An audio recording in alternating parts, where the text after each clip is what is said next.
Welcome, everybody, to the Journey Conversations with Chris Milligan. Today, we have two special guests, Paul Fitzgerald and Elizabeth Gould, a husband and wife team who began working together in 1979, co-producing a documentary titled The Arms Race and the Economy, A Delicate Balance.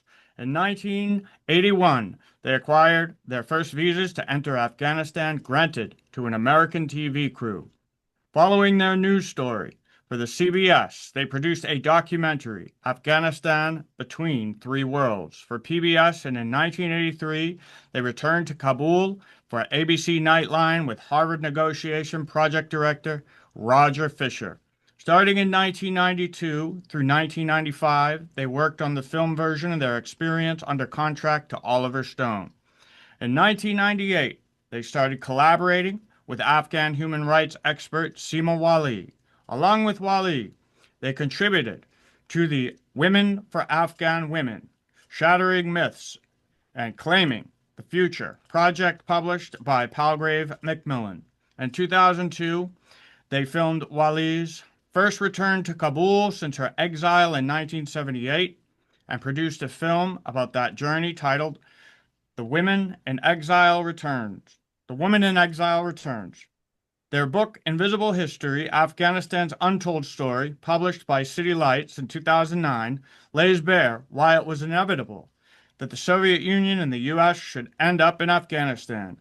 Crossing Zero, the AF-Pac's War at the Turning Point of American Empire, published by City Lights in 2011, lays out the contradictions of America's AF-Pac strategy.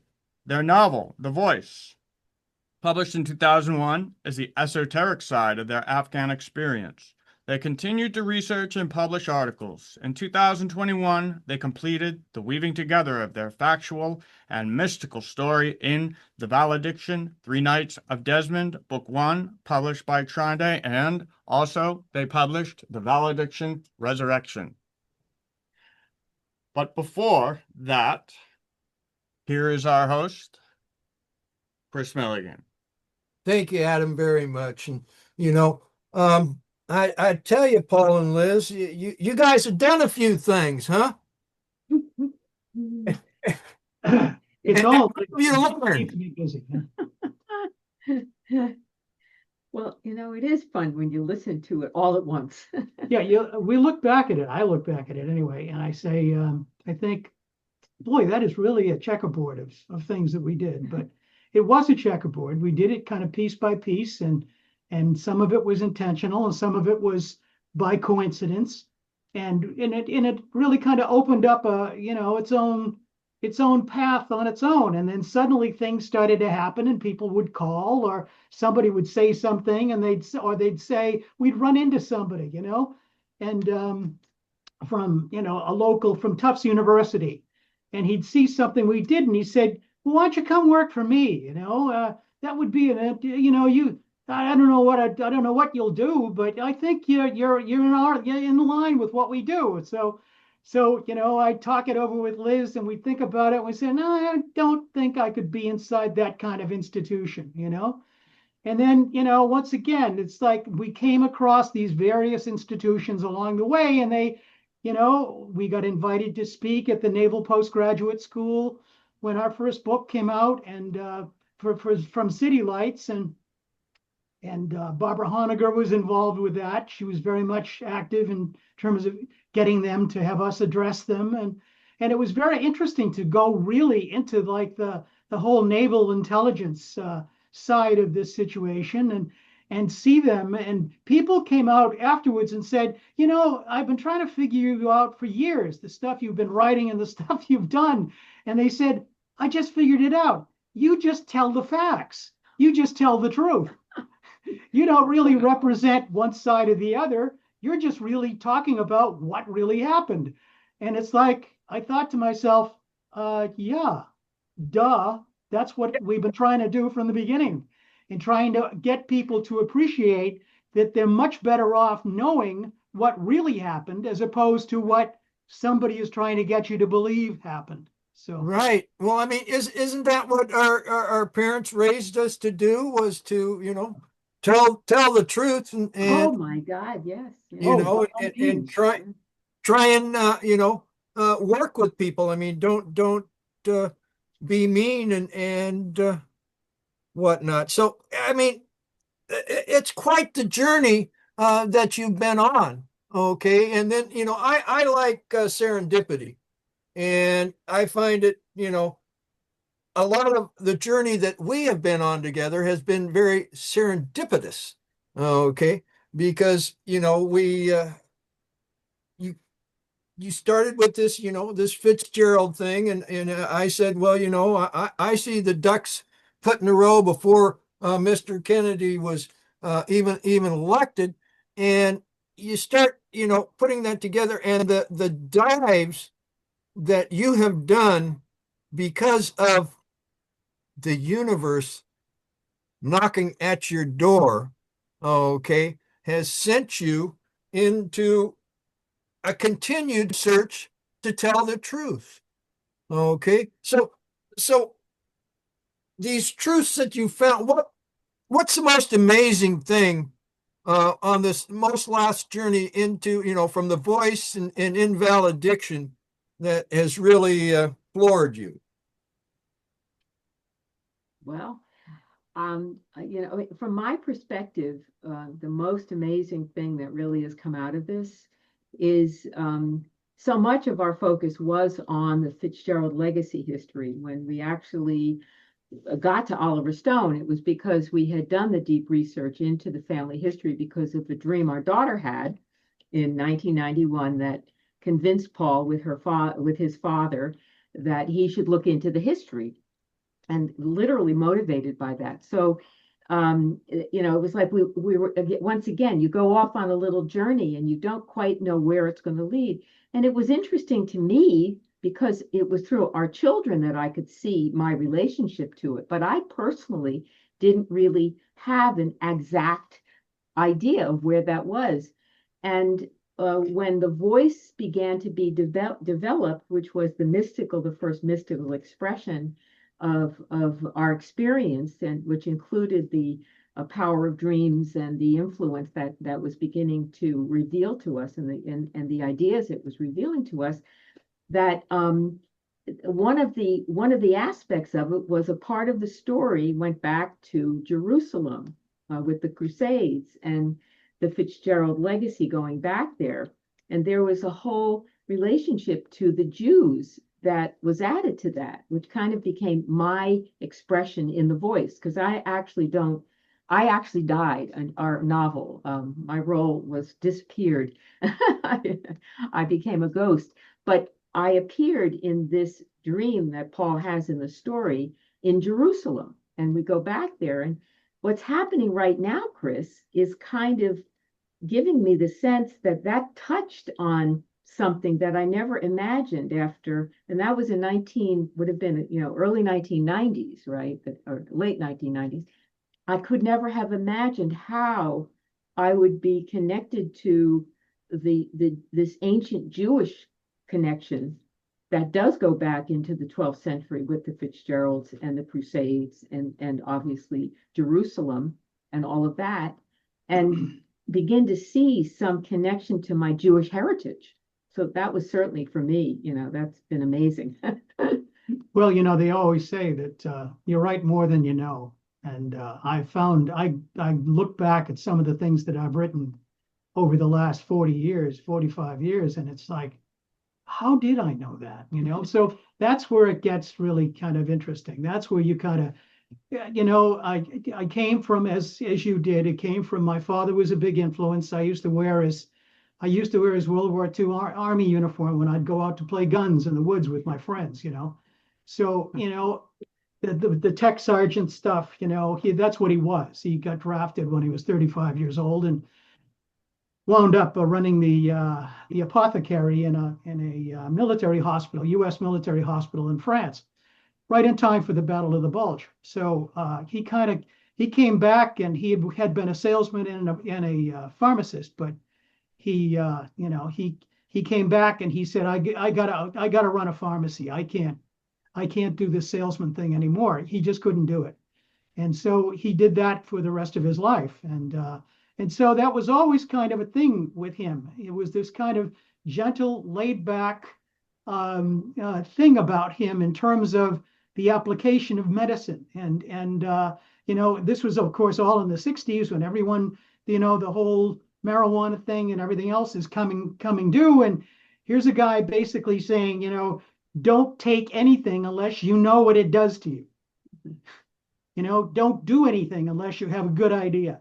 And so we didn't have a lot of conversations, but it was kind of like his example was, we'd get phone calls at 10 o'clock on a Friday night. He'd have to go back, or 2 o'clock in the morning. He'd have to get out of bed and go back and open the store and fill out a prescription for somebody in his neighborhood because they had a sick child or something. I mean, that was just the kind of responsibility that he had. The doctors drove Buicks and the pharmacists drove Chevrolets, and that's what he drove. So that was it. And that was the kind of order. Things were pretty simple, straightforward. You did what you were supposed to do, and you kept your nose clean because you couldn't afford the lawyer if you got into trouble. So, and so. I just followed. I learned instinctively to just follow my nose in terms of what was going on, and there were just a lot of people who were involved in things that were not part of my universe. Right. Well, we came up in a time that is no more. Okay, which is sad to a certain extent, but then I can't imagine the children today, their experience, having this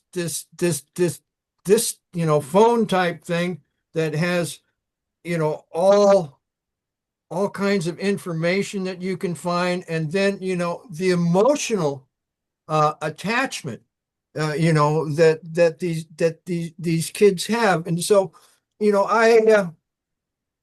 I worry a bit, I'm very hopeful for the future, but it's just very interesting to see the changes, because I remember as a kid, thinking about, oh, well, my grandparents, they remember when they saw their first plane in the sky and all of this and the changes that we have. And well, I don't like to get too much into politics per se, okay? But we have an interesting situation here in this country. I've got friends of mine that are telling me, we aren't going to have another election, okay? I find that scary, okay? Because I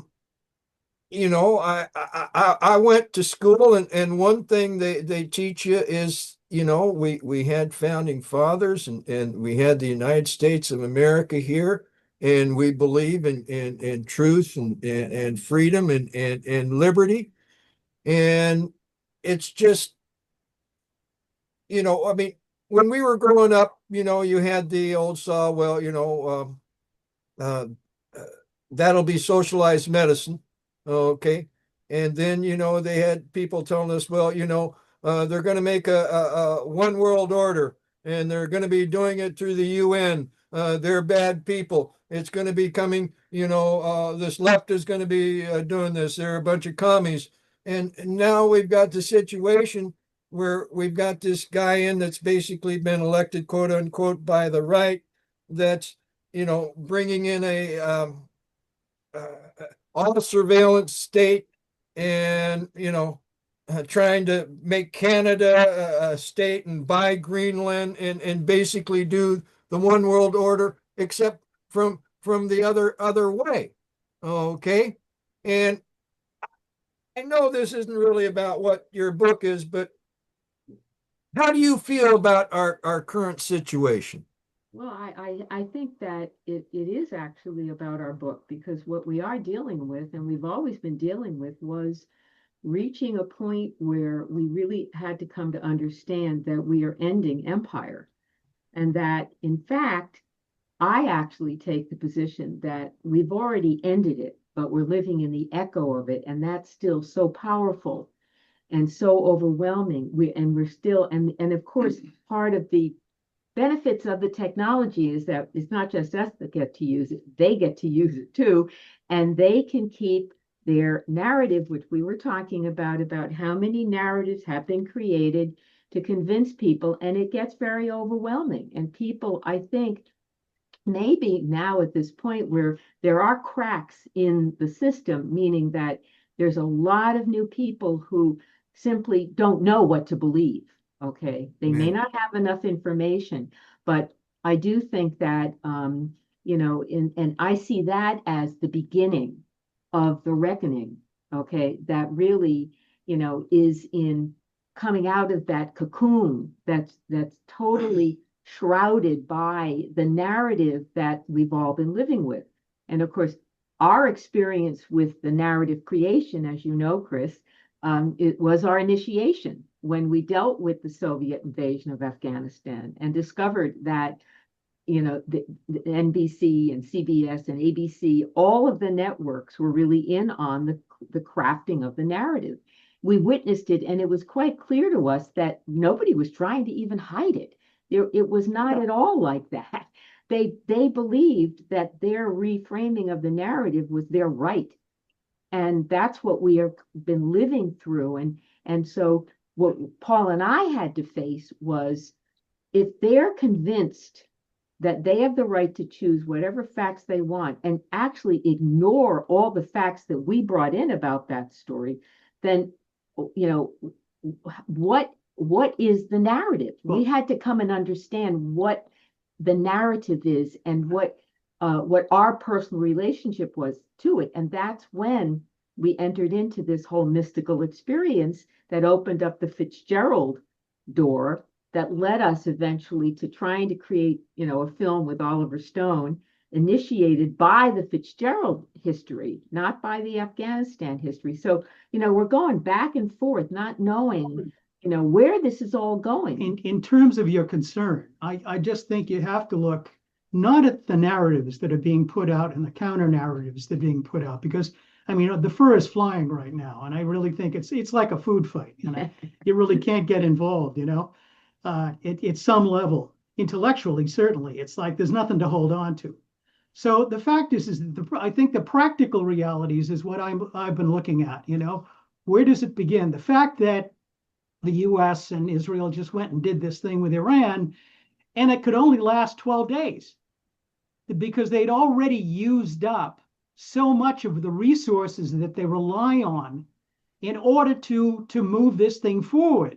I recall back in 2009, 2010, and 11, we being asked to write our commentary about the U.S. had been in Afghanistan at that point for 10 years, and they wanted to know, well, how long are we going to be there? What are we going to do next? And how is this going to work out? And I couldn't. The second book that we did, we were being encouraged to be very, very kind in terms of the imperialism. It'll be good to the imperialists in terms of the, renaming what it was. What was it? R2P, responsibility to protect. That was the ideology that was being pushed forward at the time.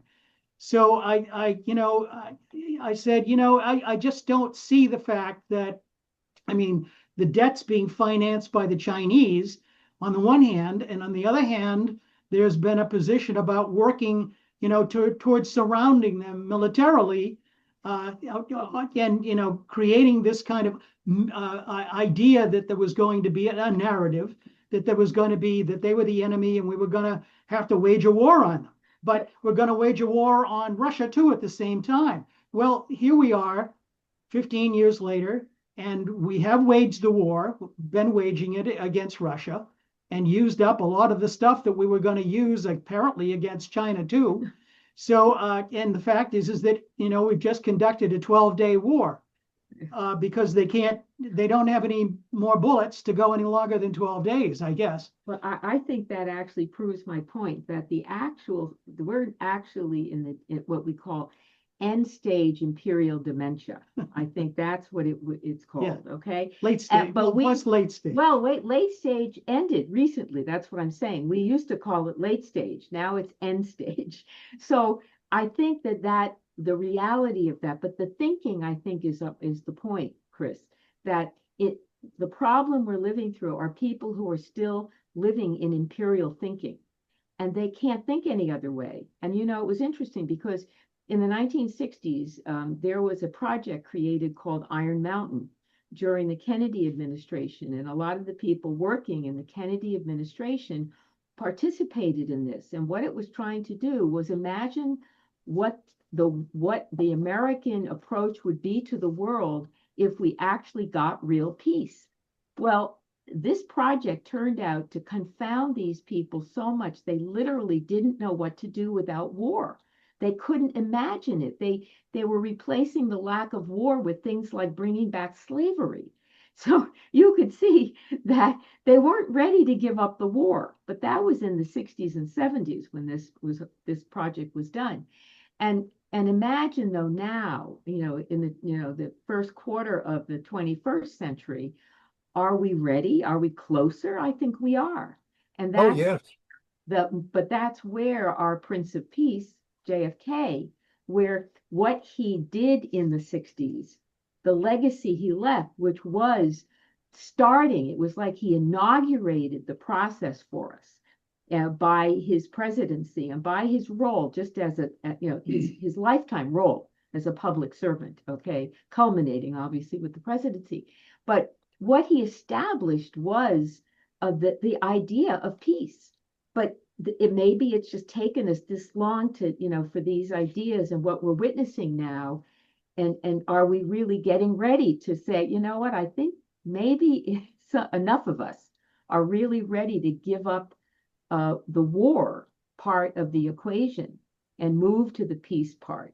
And, that's the shift that we're trying to assist it in our way, Kris. Right. Right. Well, this conversation, I mean, the thing about Paul talking about, okay, I went and talked to this thing, and this person came up to me and says, well, wait a minute, you aren't shilling for this side or the other. You're just trying to tell the truth. Okay. I mean, do people get caught?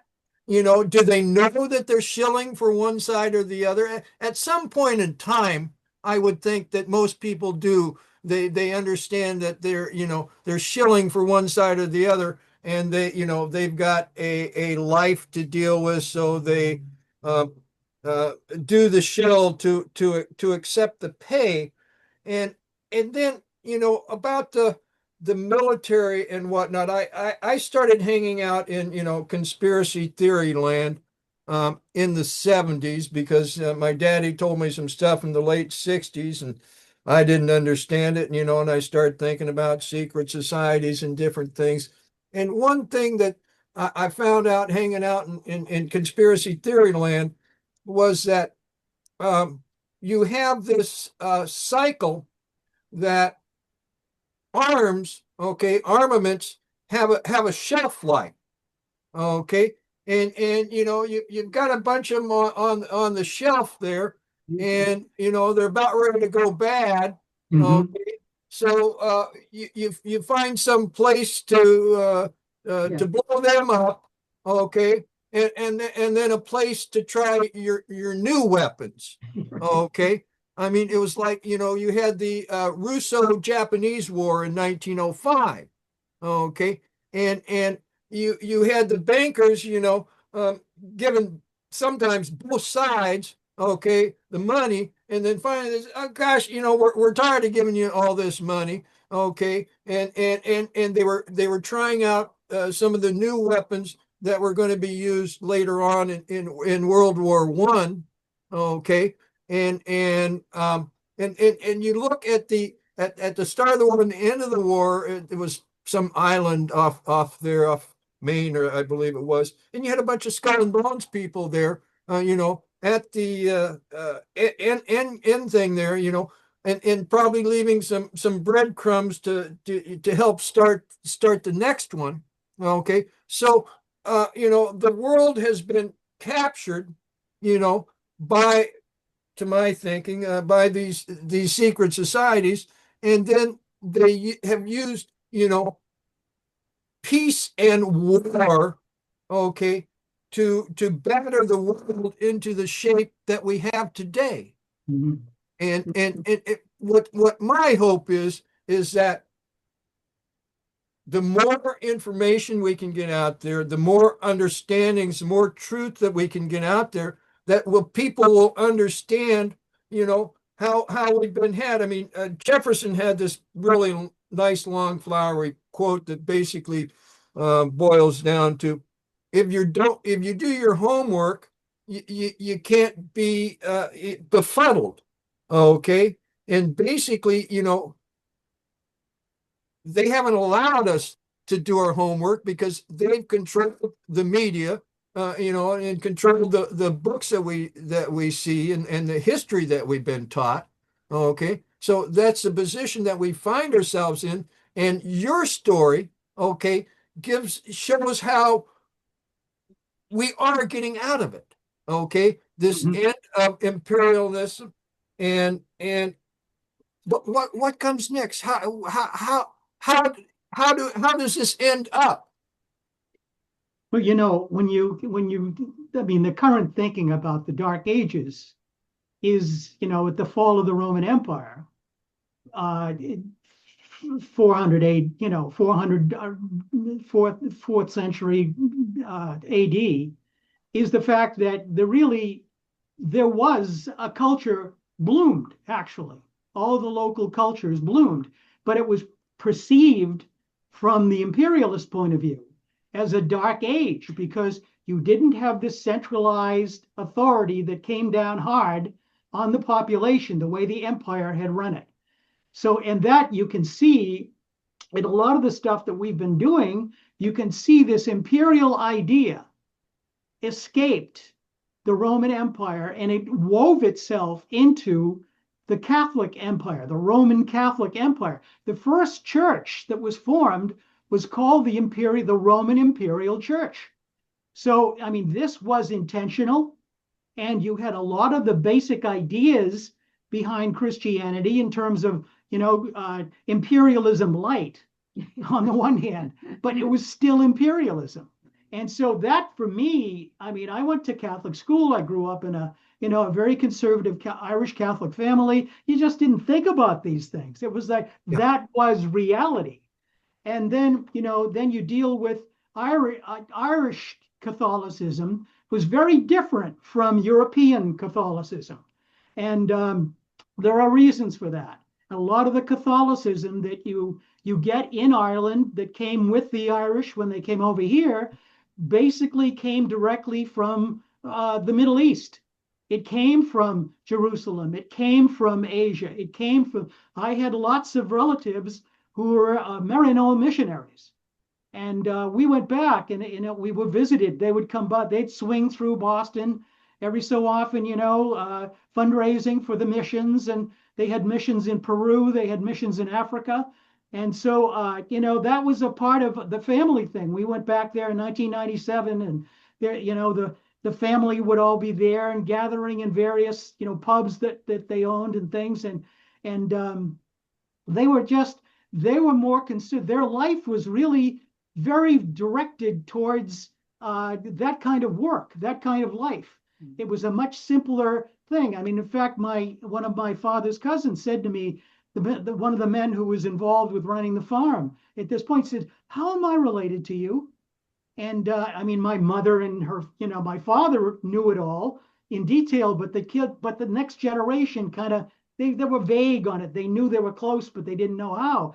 And I said, my grandfather and your grandfather were brothers. And he was shocked, and he went, I'm related to everybody in this pub right now. There's about 50 people here, and you're closer to me than any of them. He was like shaken a little bit by it, So, I mean, so that was kind of, it kind of fell away over the generations. And here was I was a confrontation. Now, they lived very well. He had a PhD in economics. He had half a dozen different businesses that he ran. But in terms of his basic idea, there were also a dozen priests in the pub at the same time. So that kind of Irish Catholicism was still that idea of mission, of responsibility to people from the ground up, and that you did what you could, and that if there were members of the family that could do that, and you had enough money in order to support them, then that's what you should do. And there was kind of a built-in ethic to being in that family. But whether it was brought over here, we can see that a lot of these things didn't necessarily make it over here. They didn't translate. Or when they came over here, the ability to replicate that level of community was really very difficult. And so I think in some level, I think, Kris, what you're observing about what's going on in America is the fact that we're very, very unique in the sense that we really don't have the cohesion. In fact, that people all over the world have within their local communities, that deep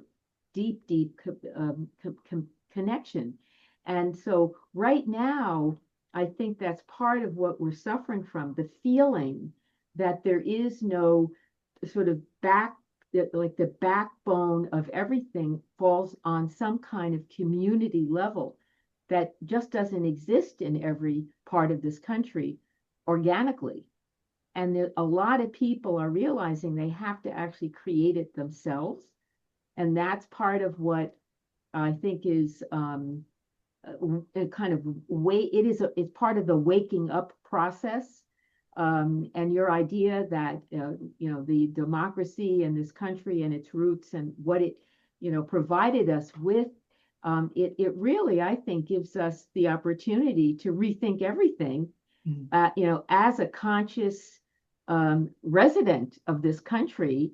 We know the platform we came from, living here, but what we have now, in a sense, is a really new opportunity. And that's part of what Paul and I are trying to focus on, is what is our vision for the future? If we were given a chance to actually imagine the world we wanted, are you in a position to think of it? What would it be? Okay, what would it be? Well, that's where the return of the Prince of Peace comes in. We have to obviously turn from the war, which is obviously was the signature of empire is war. Okay. And we have now gone from wars coming I remember when we were much younger, children growing up here, they talked about big wars every 20 years. Now we've got big wars multiple times in 1 year. So we clearly are at the end of the usefulness of empire. I think I'd put it that way to you. When all you have is war, it's obvious that there's no life anymore. And that is, what is got to begin. And so everything has been in the thinking, the weaponized thinking, the war thinking. Everything is planned for some kind of a requirement that has to support war. And when I brought up the Iron Mountain report from the 1960s and 70s, where that report was reflecting how difficult it was for people to imagine a world without war, to the point where they actually couldn't imagine it. That's actually how difficult it was. I think now the idea of being able to create a peaceful world is possible, far more than it was in the 1960s, when JFK was beginning to stimulate people to think that way, to think about a world without war. Yeah, well, I think that what JFK did was actually, he gave people a completely new idea of what a president could be, and what he could do, and what he should be, and what he should be doing. So, I think that was the inspiration that he gave everyone. I was just a kid, and we were all very excited about his presidency. It was like, it was our euphoria, really. Yeah. And it wasn't because he was an Irish Catholic. It was because of the fact that I remember my sister saying, she said, my sister was 13 years older than me, and my oldest brother was 15 years older than me. Okay. And my sister said, he was just such a breath of fresh air. She said, all those old men in their Hamburgs driving their black cars.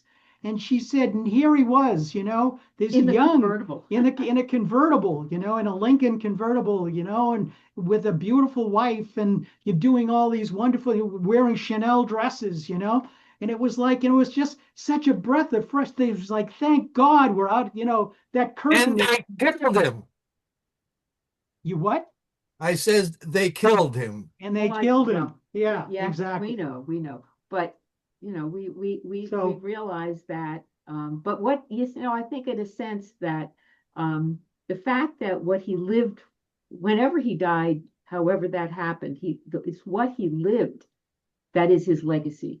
Okay, understanding why he ended up assassinated the way he did is clearly critically important for people. And very important for people to get into a much deeper understanding of the nature of the ritual sacrifice and the real history of the Fitzgeralds and the legacy that he really represented in playing the role of the sacred sacrifice that he did play. But What? Kris, you did bring up this John Dee connection, and I, as I said at the time that we talked about it, and I had bought some books about John Dee, and I'd explored him, and there was just so much about him that just didn't make sense or hadn't been made sense of, and until recently. And we talked about that whole mystical imperialism issue. Well, there's been a lot of studies over the last couple of years in which we've reached a point of understanding in terms of quantum physics and quantum mechanics and the limits of Newtonian thinking, that we've got to the point where now that we have an internet, we have got cell phones that you can call across the planet with instantaneously. You have got you have to think cosmically. You can't think about your local group anymore. It has to, without incorporating it into a larger orbit of ideas and peoples. And so, just by necessity, these things are happening. And you look at what John Dee was doing back in the 16th century, and he was thinking that way back then. And that was what was so interesting about it, what he did. And he was talking about incorporating a lot of these cosmic issues in terms of bringing it down to earth and incorporating those ideas into the politics. The idea of geopolitics is actually an aspect of that. In the 20th century, we had Lebensraum, and we had, these various philosophies that came forward about, where the next war was going to be, and the fight over resources, or the fight over, population or ethnicity or whatever it might be.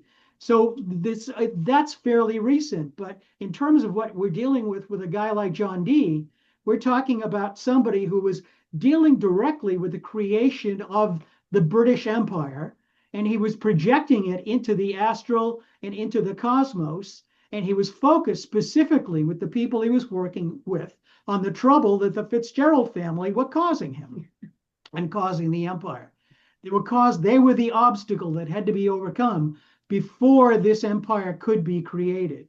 So there is a direct relationship between that and JFK and what we've been experiencing, in our short life, and in terms of our understanding of it. And then the more you get into it, and the more you start looking at the technicalities of what it was, I mean, the irony and the coincidence, the fact that this war with the Fitzgeralds happened exactly in the same place where my grandfather's farm still is. Right. So, you've got that connection, that personal connection to it. So it just makes it one step closer to a reality for me.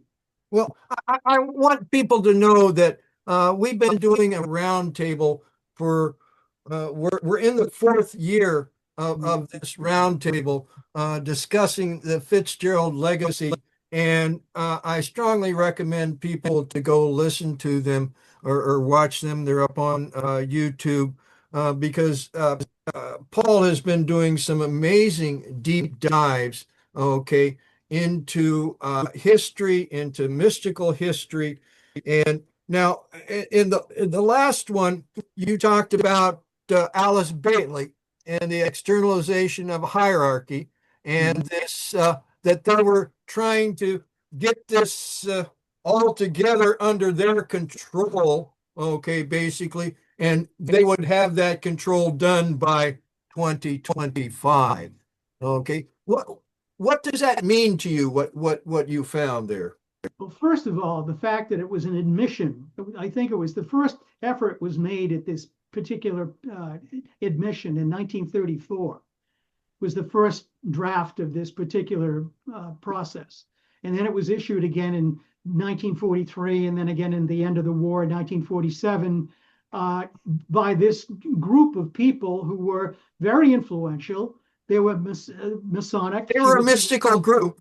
They were a mystical group, and there were, you had Madame Blavatsky, and you had Henry Wallace, who was JFK, FDR's, Roosevelt's vice president, and you had a number of individuals who were, and you Aleister Crowley. I mean, these are the known people, and then you've got, you've got the Order of the Golden Dawn, and you've got, T.S. Eliot and a number of other people in the literary community who were very much involved in this in the first half of the 20th century.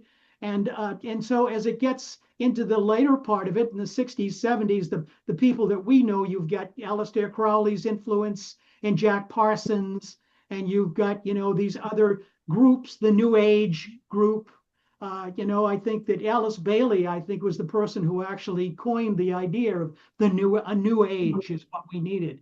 So, I mean, we were getting all of this kind of thing, and it kind of found a home in California and on the West Coast and certain circles and in the Village in New York City. But it was in a kind of elite over, a kind of elite look at how society was going to be reorganized. Yeah, I mean, you had that in the 19th century with Thoreau and Walden Pond and those, the circle there, the New England circle that used to, operate out of Concord, Massachusetts, and they used to talk about the fact, well, should the United States industrialize? Would that be a good idea to have the same kind of slums and the same kind of poverty and the same kind of concentration of people in cities that they had in Birmingham and in England and on the Ruhr and on the Rhine in Germany? Is that a good idea?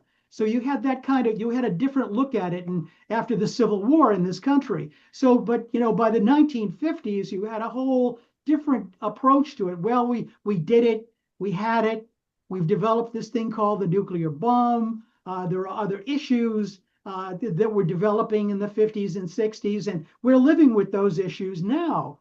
And those things are, they're talking about, exploring in outer space, colonies on Mars, colonies on the moon, but we're still not dealing with the it.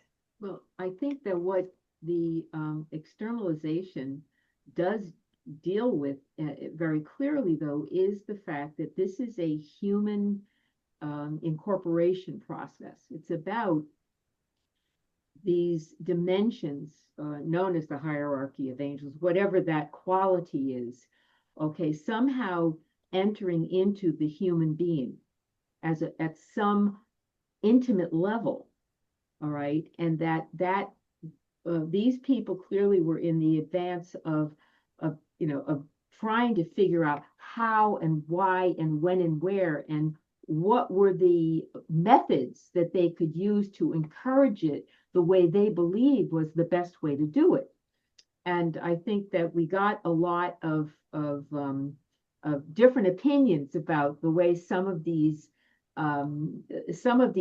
powers. I mean, certainly we hear about the power of the magic, the power of like Giordano Bruno and these kinds of, and John Dee, the kind of powers that these people were able to engage for their purposes, and their belief that their purpose was very pure and very good, and anyone else who was doing it that was in competition was very bad and very evil.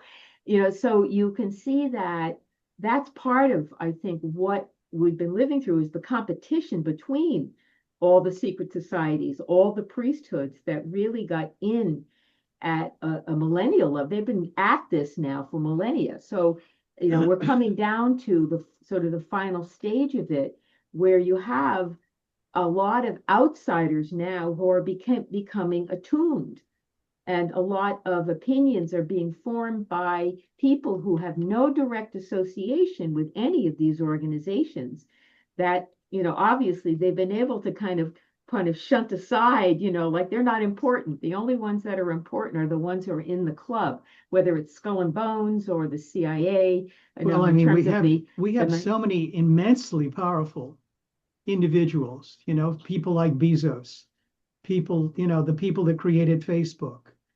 You've got Elon Musk as an example. I mean, the money talks.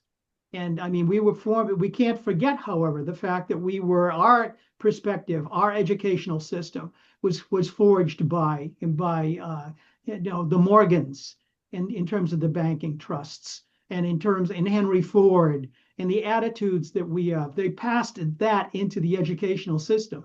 So it's so complex at this point, the matrix of what it is. And I just think that, we were in the Soviet Union in one of the final days back in 1987.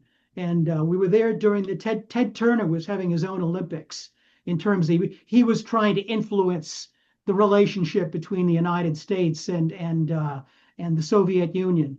And it was already a dead issue at that point for all intents and purposes.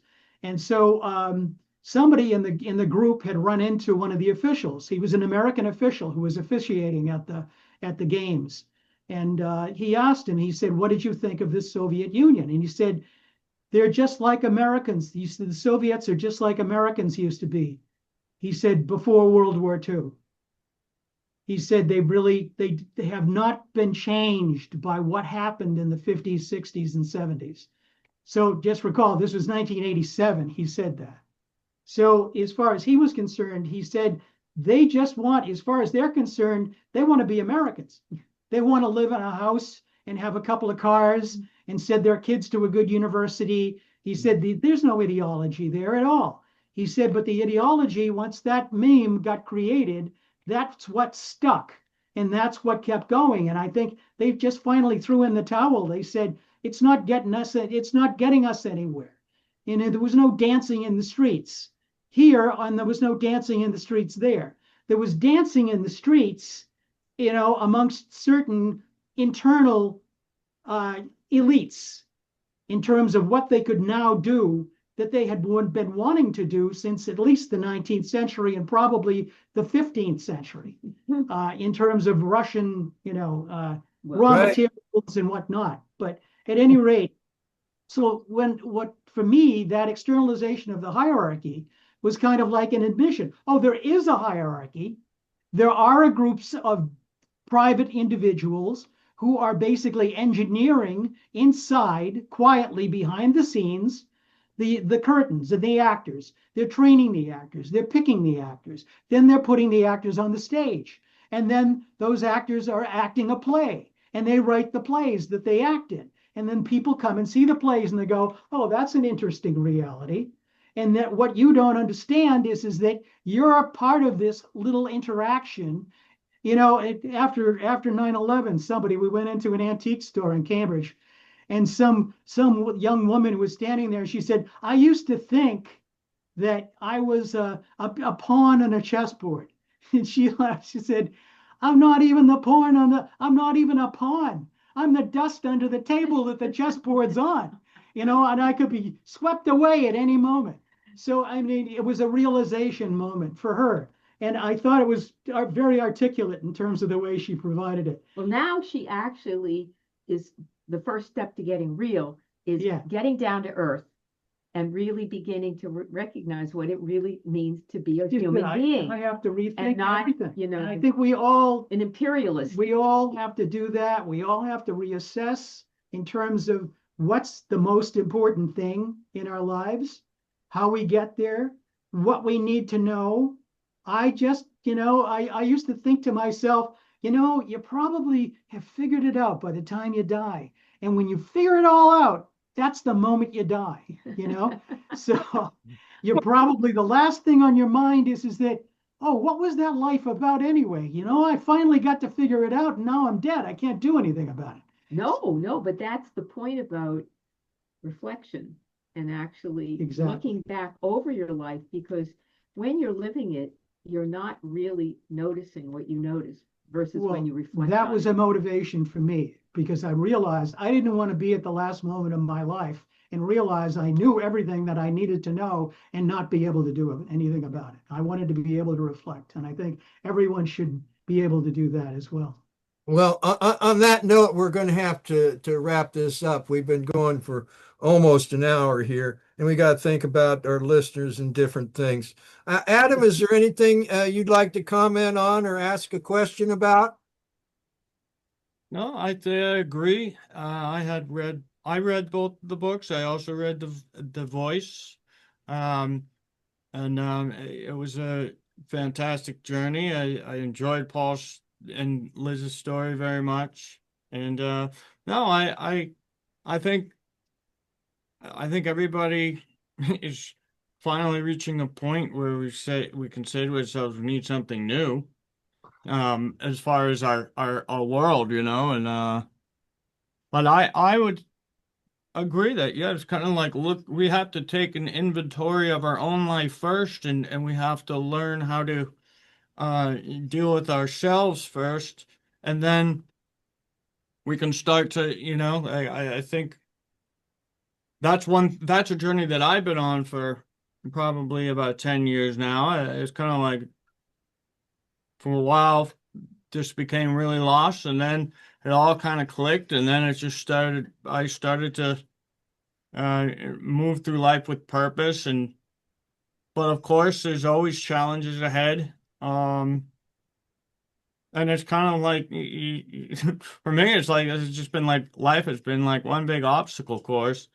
Um, I, I would encourage everybody to check out the Valediction series, and of course the Roundtables, which I moderate at, and they can find that channel at Valediction Vision on YouTube. Well, that's Valediction Vision 3553 is the title, but if you type in Valediction Vision in the search bar, it comes up. And these are the roundtables that go on every month, and I encourage everybody to sign up and take part of those. You can go to valediction.net and then click on events to find the information on those. And we had a great time today. You bet. Well, thank you very much, Adam. And again, you know, it's been quite the journey. I mean, you know, like I say, you know, we did your book, and I said, you know, there is something here that needs to be developed and looked into. It's like a well, and there's, you know, there's something going on there, and I'm so lucky and honored to have worked with you guys to bring these understandings out, and you know, onwards to a better future for our children. The feeling is mutual, Kris. Yes. Thank you. Thank you, Kris. Amen. Onwards.